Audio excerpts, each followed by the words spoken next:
जब भी हमारे साथ कोई अपराध होता है तो हमारा सबसे पहला दायित्व होता है नज़दीकी पुलिस स्टेशन में जाके एक एफआईआर दर्ज कराना। लेकिन दायित्व तो हमारा होता है, लेकिन जो पुलिस वालों का दायित्व होता है एफआईआर दर्ज करना, वो नहीं करते हैं। अक्सर हमें घंटों वेट कराते हैं। कई बार ये कह देते हैं कि ये उस थाने का मैटर है, वहाँ जाइए। कई बार ये कहते हैं ऐसा कुछ नहीं हुआ है। कई बार ऐसा कहते हैं कि परिवार दर्ज करा दो। 100 तरह की बातें करते हैं। अल्टीमेटली हमें थक हार के जाना होता है कमिश्नर ऑफिस। वहाँ भी अगर हमारी सुनवाई होती है तो ठीक, नहीं तो हमें जाना पड़ता है कंसर्न मजिस्ट्रेट के पास और वहाँ जाके हम अपने एफआईआर दर्ज कराते हैं। लेकिन मजिस्ट्रेट साहब के पास जाने से पहले आपको एक प्रॉपर प्रोसेस फॉलो करना होता है, और अगर आप वो प्रोसेस या प्रोसीजर फॉलो नहीं करते हैं तो हाई कोर्ट उस एफआईआर को क्वैश कर सकती है। हाल ही में honourable supreme court of India ने इसी तरह के मैटर्स में एफआईआर कैसे की जाए, कहाँ की जाए और किन प्रोसेस को फॉलो किया जाए, उसको लेके अपना एक लैंडमार्क जजमेंट दिया है। तो आज हम इस वीडियो में उसी जजमेंट के बारे में जानेंगे और आपको बताएंगे कि एफआईआर कहाँ, कैसे और कब दर्ज कराएं, और अगर पुलिस वाले दर्ज नहीं करें तो आप क्या कर सकते हैं और किन बातों को आपको ध्यान रखना है। Welcome back to channel. मैं हूं आपका अपना वकील एडवोकेट नमन मनोज और आप मेरे साथ देख रहे हैं लीगल शॉट।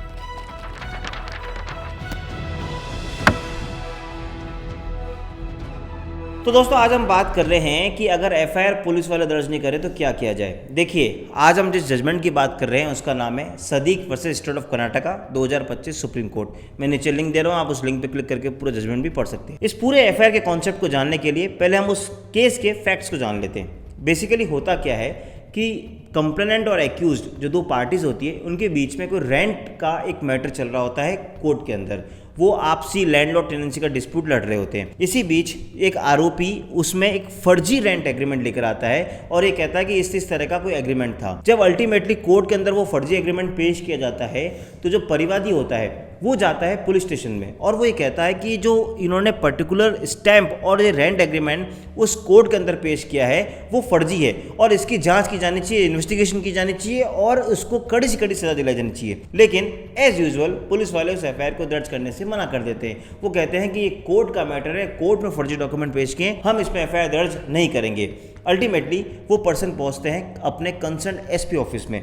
एसपी ऑफिस में जब जाते हैं और वो अपनी बात को रखते हैं तो वहाँ भी उनकी सुनवाई नहीं होती और वो एफआईआर दर्ज करने से मना कर देते हैं। अल्टीमेटली वो पहुँचते हैं कंसर्न मजिस्ट्रेट के पास। जब मजिस्ट्रेट के पास पहुँचते हैं तो वो अपनी एक दरख्वास्त लगाते हैं जिसे हम इस्तिगासा कहते हैं, वो पेश करते हैं। तो बेसिकली वो 156(3) सीआरपीसी में अपनी इस्तिगासा लगाते हैं। वो ये कहते हैं कि मैं थाने में गया, मेरी सुनवाई नहीं हुई, मैं कंसर्न एसपी/कमिश्नर के पास गया, वहाँ भी सुनवाई नहीं हुई, इसलिए अब मैं आपके पास आया हूँ।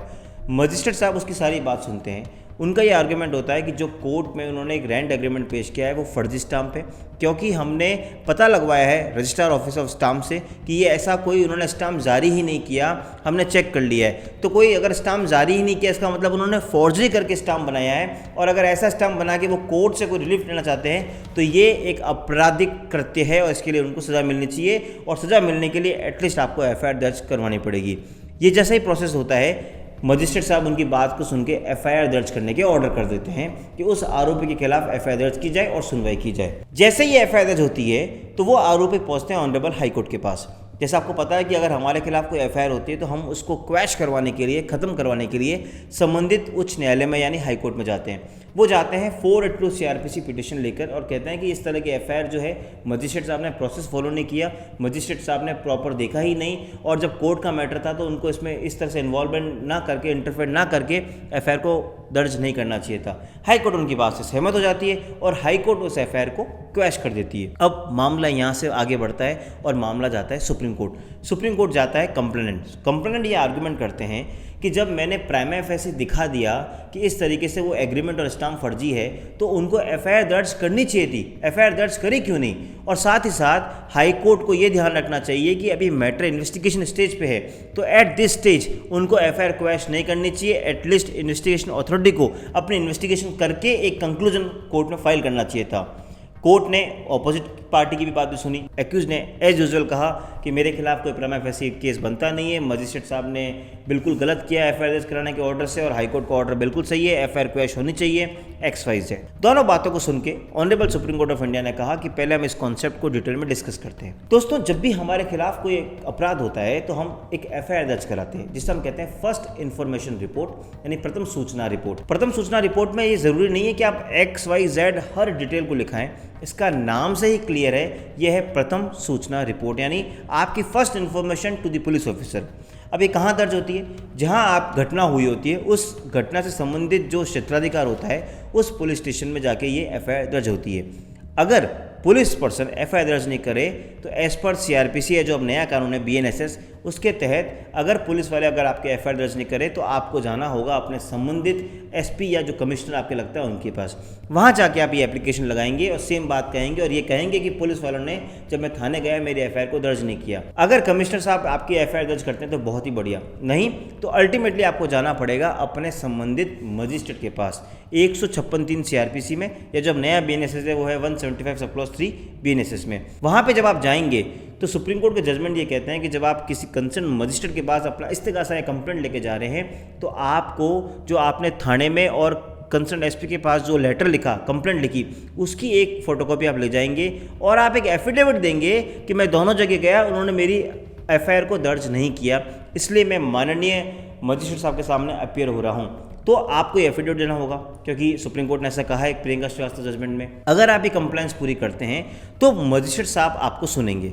मजिस्ट्रेट साहब को बस इतना सा देखना है कि क्या जो आप उनके सामने एक परिवाद या जो घटना लेकर आए हैं उस घटना से प्राइमा फेसी कोई अपराध घटित होना पाया जाता है या नहीं जाता है, बस इतना ही देखना है। उसकी डिटेल, उसकी नाइसिटी और उसके सारी घटनाक्रम को नहीं जानना, क्योंकि अभी आपको सजा या निर्दोष है उसको डिसाइड नहीं करना है, सिर्फ ये देखना है कि क्या एफआईआर हो सकती नहीं हो सकती है।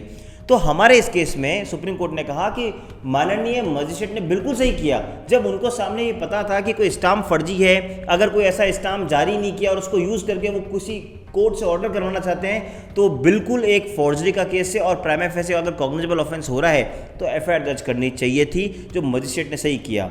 सुप्रीम कोर्ट ने यहाँ भी ये कहा कि हमने रामदेव फूड नाम के जजमेंट में एक बता रखा है कि जब 156(3) में कोई कंप्लेंट आती है मजिस्ट्रेट के पास, उसके पास दो ऑप्शन होते हैं। वो चाहे तो खुद कॉग्निजेंस लेके आगे प्रोसीड कर सकते हैं और ट्रायल कंडक्ट कर सकते हैं, और नहीं तो उनके पास दूसरा ऑप्शन है कि वो चाहे, वो लगता है कि इसमें इन्वेस्टिगेशन होनी चाहिए तो वो कंसर्न पुलिस थानाधिकारी को डायरेक्शन देते हैं एफआईआर दर्ज करें और इस पर जाँच की जाए। तो ये दोनों प्रोसेस, दोनों मोड अवेलेबल होते हैं। लेकिन अगर जिन केसेस में मजिस्ट्रेट को लगता है कि इसमें इन्वेस्टिगेशन की ज़रूरत है तो उस केस में उनको कंसर्न पुलिस ऑफिसर को डायरेक्शन देने ही होंगे ताकि एफआईआर दर्ज हो।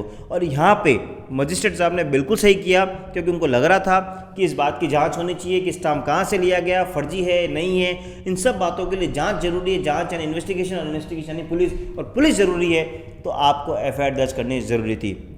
Finally honourable supreme court of India ने उस हाई कोर्ट के ऑर्डर को क्वैश किया और कहा कि नहीं, इसमें पुलिस इन्वेस्टिगेशन करेगी, जो भी कंक्लूजन होगा वो एक अलग बात है, बट एटलीस्ट एफआईआर होने योग्य है। तो इस जजमेंट से हमें पता लगता है कि अगर एफआईआर दर्ज नहीं हो तो आपको संबंधित एसपी के पास जाना है, मजिस्ट्रेट साहब के पास जाना है, आपको प्रॉपर प्रोसेस फॉलो करना है और आपको सिर्फ कोर्ट को इतना दिखाना है कि कोई प्राइमा फेसी ऑफेंस हुआ है नहीं हुआ है। अगर वो हुआ है तो एफआईआर दर्ज होगी और अगर एफआईआर दर्ज नहीं होती है तो आप ये जजमेंट उनको दिखा सकते हैं।